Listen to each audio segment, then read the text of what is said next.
राष्ट्रमाता अहिल्यादेवी होळकर, विश्वरत्न भारतरत्न डॉक्टर बाबासाहेब आंबेडकर, लोकशाहीर साहित्यरत्न अण्णाभाऊ साठे, क्रांतीचे जनक उमाजी नाईक,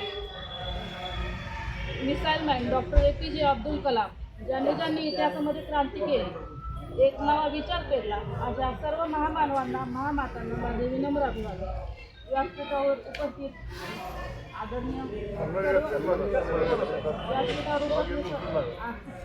सन्माननीय सगळेच मान्यवर आणि समोर बसलेल्या माझ्या बंधू भगिनी या सगळ्यांना माझा मनापासून नमस्कार. सर्वप्रथम मी आपले महाराष्ट्राचे कृषी मंत्री आदरणीय दत्तात्रय भरणे मामा आणि माजी सहकार मंत्री हर्षवर्धन पाटील यांनी मला जी संधी दिली काम करण्याची, त्या संधीचं सोनं मी नक्कीच करून दाखवीन.